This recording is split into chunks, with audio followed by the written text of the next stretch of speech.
right. Good evening, everybody. I'm sorry, I'm so nervous. All right, okay. My name is Rodney the Haiti. I am a flawed follower of Christ that Christ has redeemed. I suffer from A to Z, and also I'm a narcissist. I was born in partially. Huh. Oh, thank you, sir. I was born and partially raised in a town named Saint Mark in Haiti. As a child, my parents were playing a tag U8 with me because when my mom got tired of me, she sent me to my dad, which at age 6, I heard my dad, with one of his many girlfriends that he had at the time, saying that I wasn't his because I was darker skinned and all his kids have light skins. I know, right? Haiti, they have dark skins. All right, so I started from age 6 until teenage years. I had learned from watching my dad for the times I had lived with him that everyone catered to him from head to toes because he demanded it. So I grew up believing if people didn't cater to me like that, they don't truly love me. I went through high school and college. High school 2000 and graduate college 2006 with an MBA degree. When I could not make it in the office jobs, I decided to get my CDL license to start driving truck. After many lessons, my mom taught me about life and even showed me one time that she wasn't going to put up with my narcissist behavior. I still have my dad's blood, so I believe otherwise. After 6 months in training as a truck driver, I finally had my own personal tractor to be on my own. My first real experience with racism, and reason I said real is because I had previously encounters, but since I didn't speak the language, I had to rely on others to explain to me that was racist. So I got pulled over by a highway state trooper in North Carolina. By that time, my English got better and understood everything he was saying. After he asked me for my license and could give me a reason he pulled me over, he explained that he got called earlier about a suspect, and I look exactly like the suspect. When I asked him, was the description of the suspect given was driving a semi, he replied, yes. And as he was walking away, he called me a cuss word followed by coon. I jumped out my truck and was determined to show him who was the coon. As I was walking about to hit him, I felt a hand that grabbed me, put me in a chokehold, and then the other hand grabbed my hand. So I started, trying to struggle with the person behind me to get free. So when I finally got free, I looked around. It was a bigger and taller black gentleman who told me, don't be stupid. If I had hit him, he would have all reason to shoot me and blame it on me. So I listened because he was bigger, not only because he makes sense, but also because he was bigger than me. And got back in the truck. It turned out, after I started talking to him on the passenger side, that he heard everything the trooper said as he was walking away. When he told me he decided that after talking to him, he decided to tell me that he was determined to do everything he could to save my life. I'm sorry, guys, I'm so nervous. After that incident, I was involved with a woman in Tennessee after she asked me to move in with her and her 2 kids. Since it was close to Christmas, she decided to introduce me to her mom, not her dad, because according to her, her dad was in the KKK. And her mom got remarried with this guy from Indiana. We were at the house that they bought, and everyone was having fun, was cracking jokes, and her stepdad decided he would tell me a story about how him and his buddies hung a black guy in Indiana and went into detail how it was funny watching the life live in his body.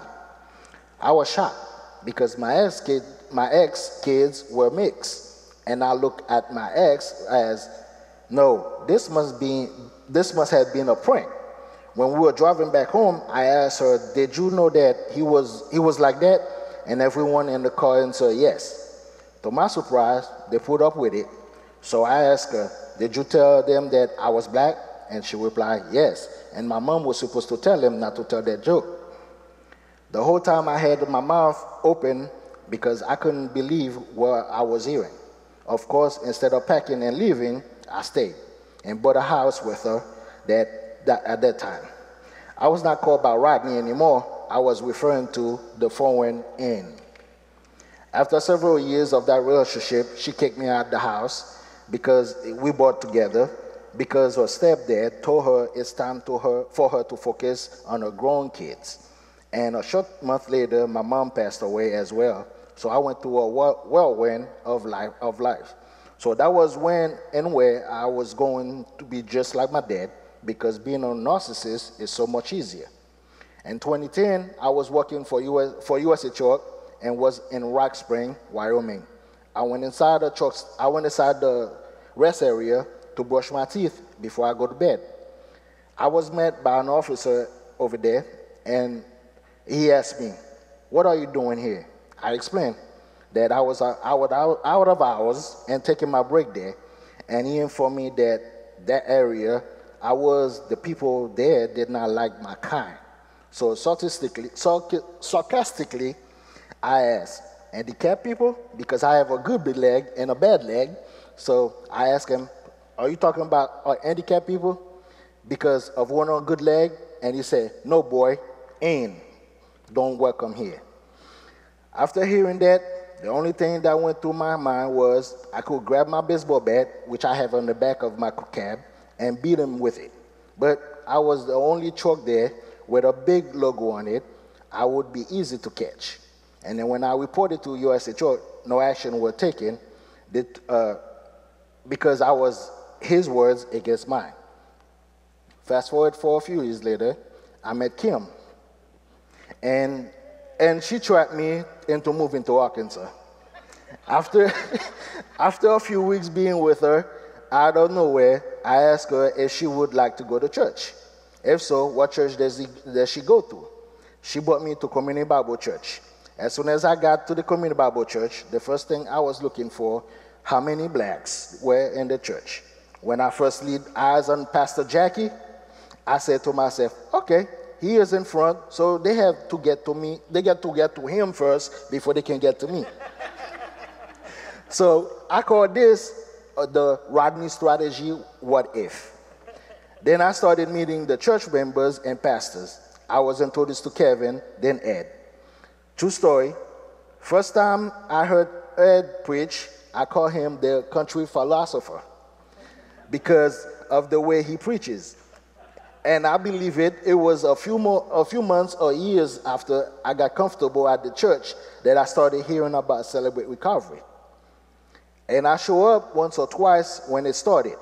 Then after speaking with Ed about me being a truck driver, he wanted to start giving me recording lessons to listen to, which was bogus because I was just doing it for show. So people could say, "Oh, look, Rodney, Kim has a great husband, and you know Kim is very blessed." After Kim and I got married, we joined our home group, and through home group, God led me to meet a guy there, a 50-year-old.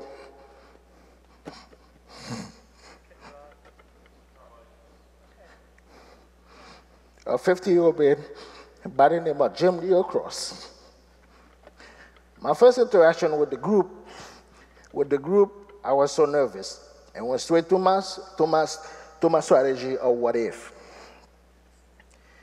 Then, when everyone started heading downstairs for the actual meeting, I told myself, okay, there, all full of the meals, so I could outrun everyone. And of course, Jim sat on my left, and as we were deep in talk, of course, he called me out about saying something because I was sitting there quiet, not saying anything. So I responded, "I'm good for now. I'm taking mental notes, but deep in my heart, I'm thinking he's trying to distract me." As everyone was talking about hurting themselves, I blurted out. Nothing grabbed. They were talking about curtains and falling and stuff like that. So I blurted out of nowhere. Nothing crab legs couldn't fix. And since that time, I was crabman to Jim.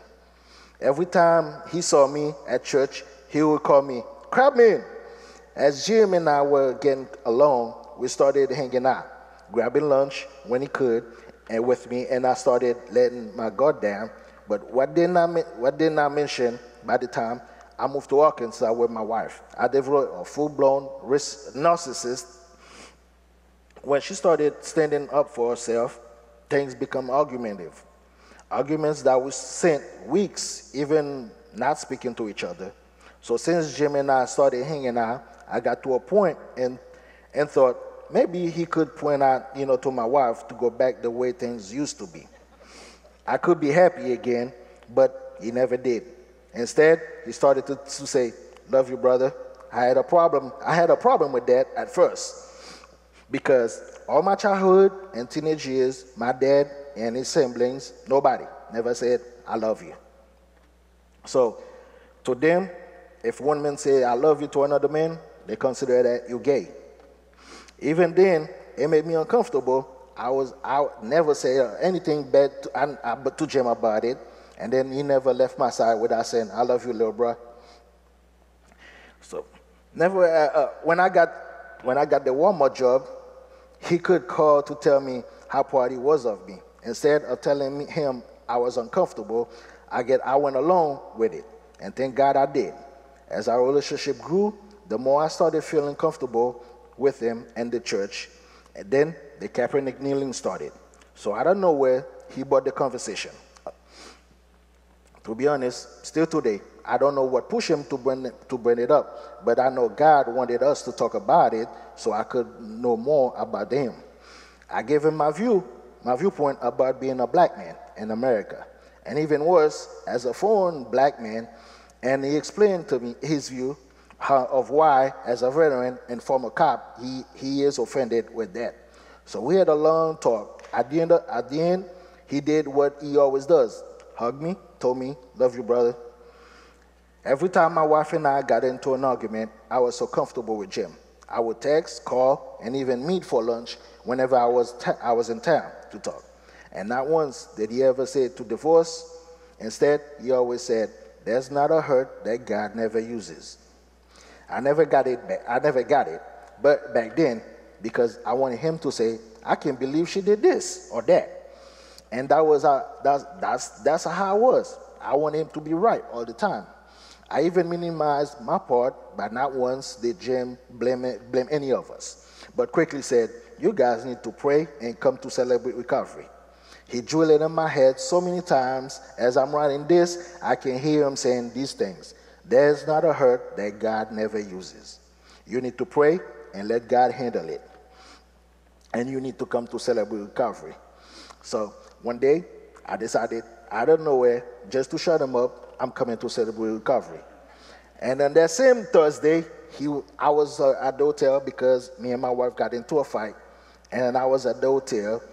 God knows that I was ready to do whatever I could just to get back at my wife, even cheating. Out of nowhere, my phone started ringing, and here comes Jim. I'm like, hello? He's like, little bro, where you at? I'm like, I'm at the hotel. He's like, where you at the hotel? And I'm like, in my head, I'm like, no, don't tell him. And then I'm like, I'm just relax. I went home, and then the door was locked, and Kim left the key in there. I made up some lies. And then I stayed at the hotel. And then he's like, so I'm still going to see you this afternoon, right, for celebrate recovery? I said, I don't know.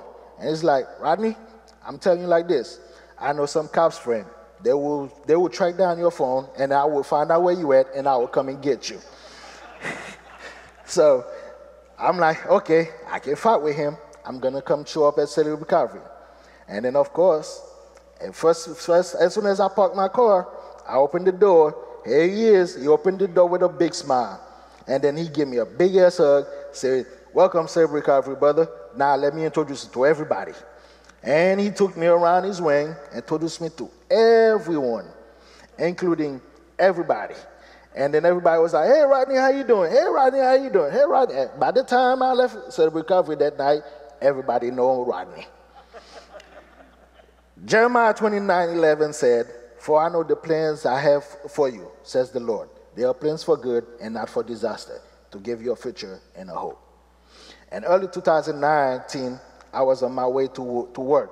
So I got pulled over on Interstate 40, westbound, by a state trooper. And he asked me for my license and registration. After he went and checked to see if I have any warrants, he came back and told me exactly why he pulled me over. He said, it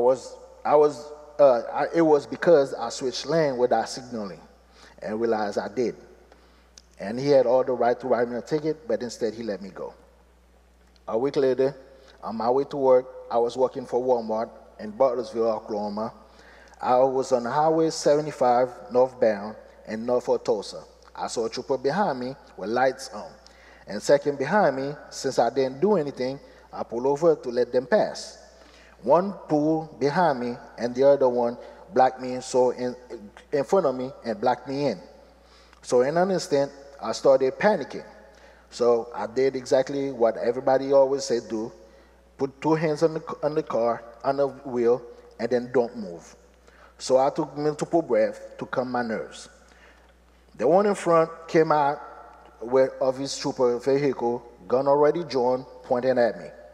And the second one came by my passenger door, so I complied with all their requests. After they were done, I asked why they pulled me over. The one by my window said that there were a bank robbery in my car, and the fact that I was black with a blue t-shirt fit the description. The witnesses gave them. So I believe it and drove off, no problem, after I complied with all that they asked me to. Since I was working for Walmart, I spent the following 6 days in Bartlesville, and when I got off work, I was ready to go home. So I headed home. I started speeding home, and when I get north of Tulsa, close to that trooper where I got pulled over, I started slowing down to 65. So since it was CR night, I figured, I come home, get some rest before I come to CR. By this time, I was already at least 4 months going to CR, so I got pulled over, again this time on southbound 75, only 5 miles north of Tulsa. After I pulled over, I realized trooper was the one who pulled in front of me, blocked me in with his gun drawn. So I did what everybody did, put my hand on the wheel and do not make a certain move. So he came out as trooper. He didn't have his gun drawn this time, but he had it unbuckled on his belt. Well, removed so that way he can make a quick draw if he had to. So I figured probably his training. So I rolled down my window, and he asked for my license and registration. I kept asking him. He was avoiding my question of why did he pull me over. After he brought my license and registration back, and again asked him the same question, he finally said, "Your car and yourself fits a description of a suspect that robbed a bank." When I told him that I was the same guy they used the same excuse on 6 days prior, why he arrested and reason I drove that way was because I was a Walmart driver employee, and he looked at me and said, "Get the F out of here, boy." As he was saying that, the hand that had the gun was moving as well. I thanked him and drove off, then started replaying the scenario in my head.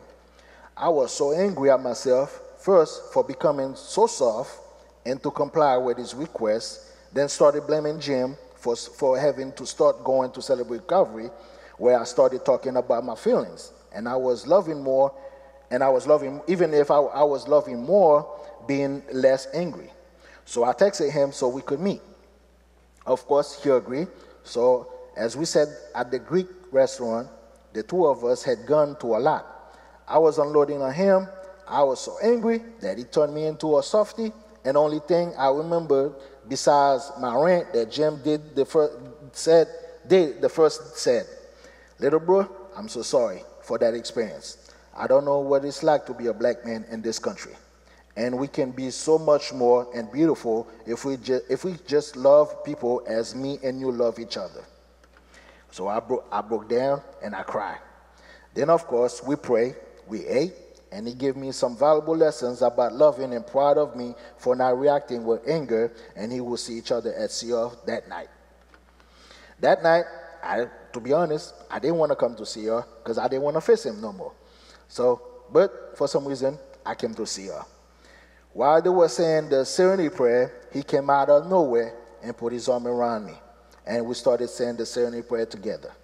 That day was the first time I felt love.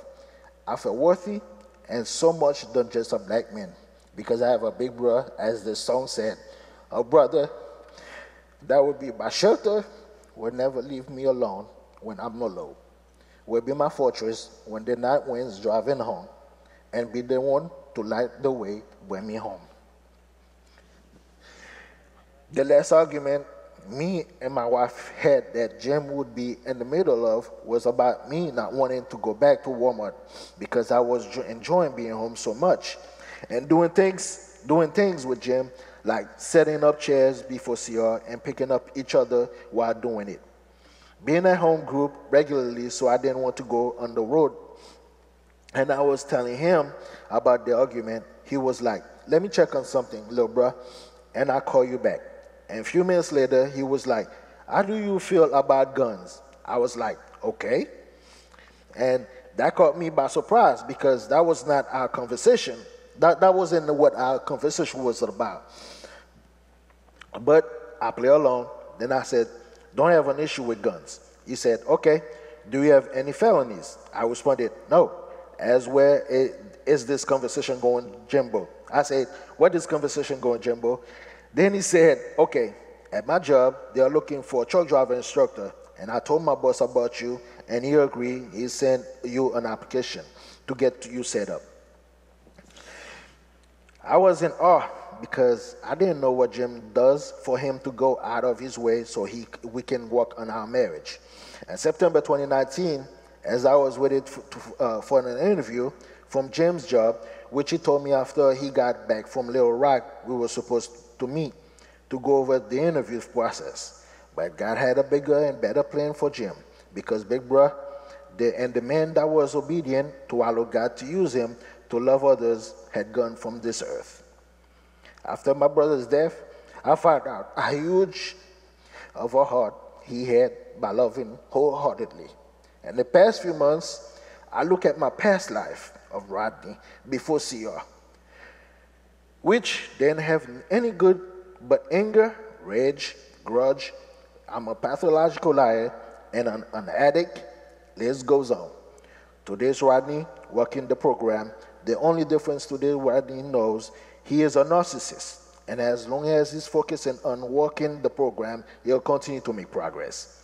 I use the following scriptures to help me cope with my narcissism. Psalm 72:14. Lord will redeem me from oppression and violence, for my life is precious to him. Proverbs 3:5. Trust in the Lord with all my heart. Do not depend on my own understanding. Matthew 7:3-5. Why worry about a speck in my friend's eye when I have a log in my own? How can I think of saying to my friend, let me help you get rid of that speck in your eye, when I can see past the log in my own eye?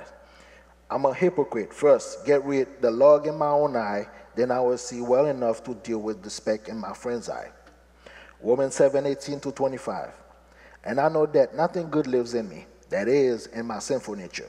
I want to do what is right, but I can't. I want to do what is good, but I don't.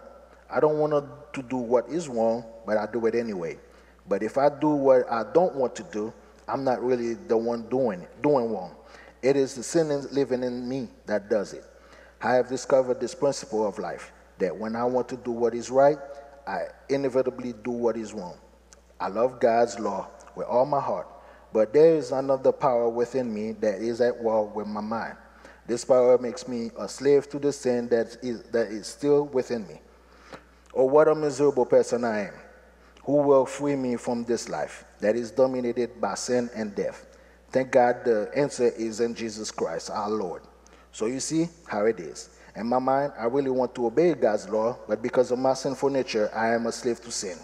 And use those verses to pray daily.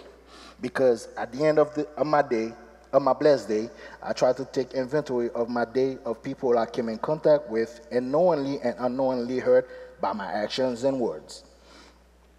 This is my prayers. This is the day the Lord has made. We will rejoice and be glad in it. Psalm 118:24. Search me, O God, know my heart, test me, and know my anxious thought. Point out anything in me that offends you, and lead me along the path of everlasting life. Psalm 139:23. A single day in your courts is better than 1,000 anywhere else. I would rather be a gatekeeper in the house of my God than live the good life in the homes of the wicked. Psalm 80:14. Oh God, I beg 2 favors from you. Let me have them before I die. First, help me never to tell a lie. Second, give me neither poverty nor riches. Give me just enough to satisfy my needs. For if I grow rich, I may deny you and say, who is the Lord? And if I am too poor, I may still and thus insult God's holy name. That's Proverbs 30, verse 7 and 9. The definition of insanity is doing the same thing over and over again and expect different results. But to me, it's expecting others different results as I act the same way. Celebrate Recovery is a great program. I was doing it since 2018 because I was tired hearing about it from Jim Cross, and I approached to my second year of my program. And the past 10 months, I started working the program as one of my brothers said. I wanted to start cleaning my side of the street to better me, for me, because I'm not in control nor responsible for the way others act, just me. Celebrate Recovery works. I am proof of it because we are here for progress, not perfection. Thank you.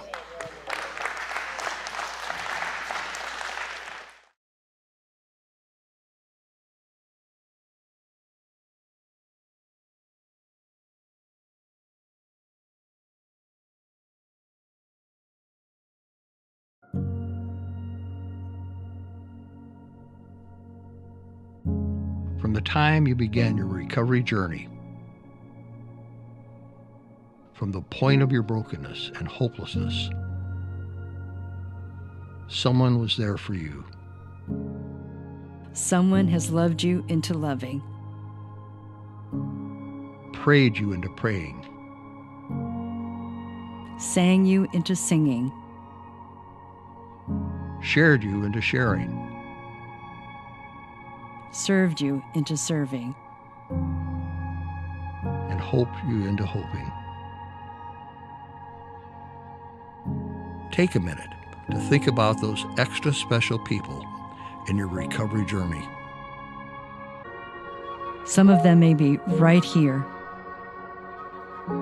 Some may be far away. Some may even be in heaven. No matter where they are, deep down, you know they always wanted what was best for you. They always cared about you, pointed you back to Jesus, to pull you from hopelessness toward hope. Thank you, guys. Thank you so much. Thank you. Beyond words, thank you.